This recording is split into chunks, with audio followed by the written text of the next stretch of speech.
Hello students, welcome to Knowledge Code. Today we will start with the class 11th microeconomics.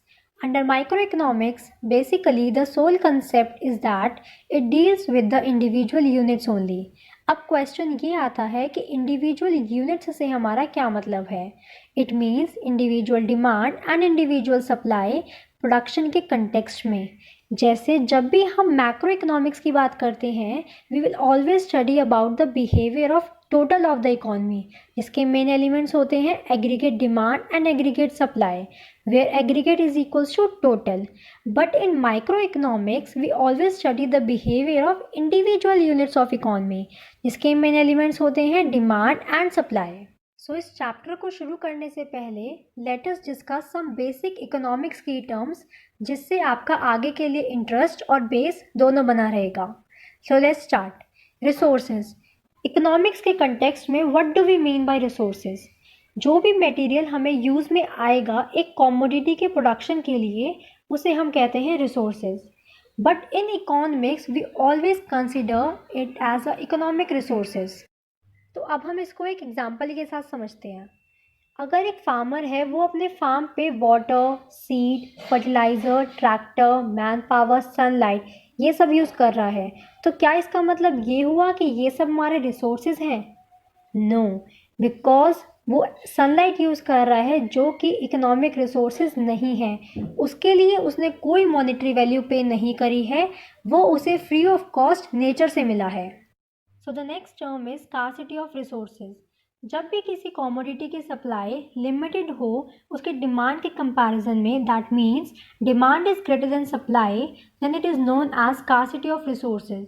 And do remember, scarcity and choice will always move together. इसका क्या मतलब है?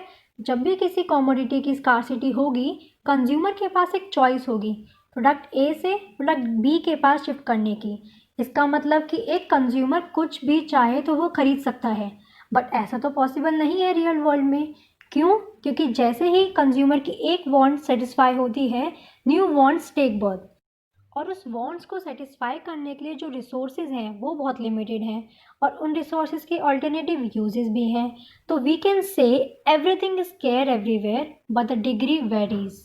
और अगर हम इसे और प्रिसाइसली कहें तो एक स्कार्सिटी एक ऐसा वर्ड है जिसके अराउंड इकोनॉमिक्स रिवॉल्व करती है. So now economics are of two types, positive and normative. Positive economics में हम उन इश्यूज़ के बारे में पढ़ते हैं जो डिपेंड करते हैं फैक्ट्स के ऊपर और जिनको हम डाटा के अगेंस्ट वेरीफाई भी कर सकते हैं. इट मीन्स ये हमारी इकोनॉमिक एक्टिविटी में जो भी प्रॉब्लम्स हैं उनका रूट कॉज बताता है. For example, excessive use of petrol and car causes pollution. Pollution का रूट कॉज क्या है? पेट्रोल एंड कार का एक्सेसिव यूज़ करना. And in normative economics, we study about such issues which are suggestive in nature और जिनको हम verify भी नहीं कर सकते किसी डाटा के अगेंस्ट.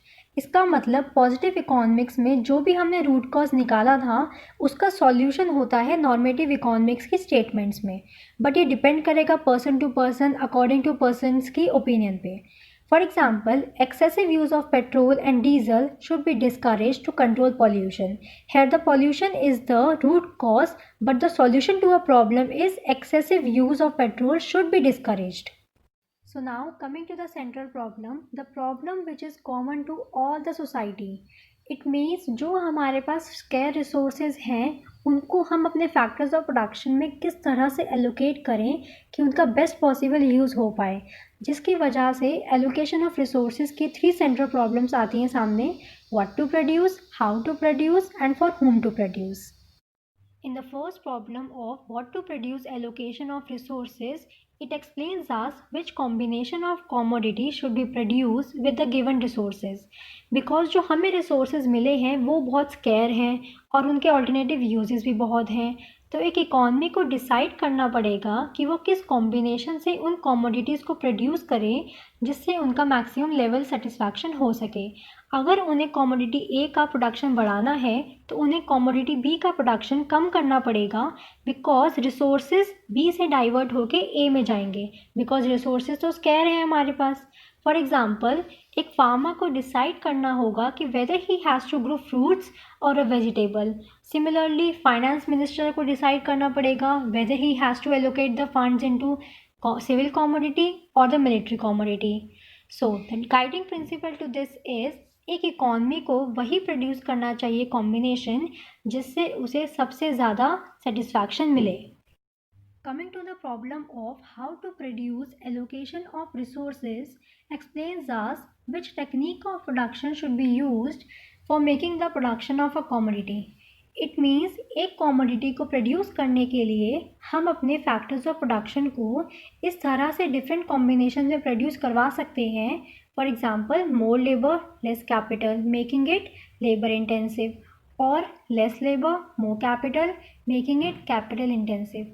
तो एक इकॉनमी को डिसाइड करना होगा whether it will opt for labour intensive और कैपिटल इंटेंसिव, बिकॉज दोनों ही मेथड्स के अपने अपने एडवांटेजेस भी हैं और डिसएडवांटेजेस भी. तो इसको हम एक एग्जांपल के साथ समझते हैं.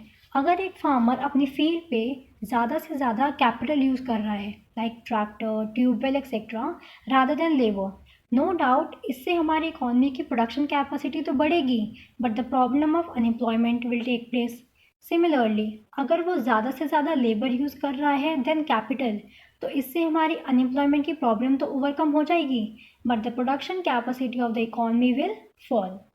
तो एक इकनॉमी को वो टेक्निक ऑफ प्रोडक्शन यूज़ करनी चाहिए जिससे उससे per unit cost of production तो मिनिमाइज हो और उसका प्रॉफिट मैक्सिमाइज्ड हो.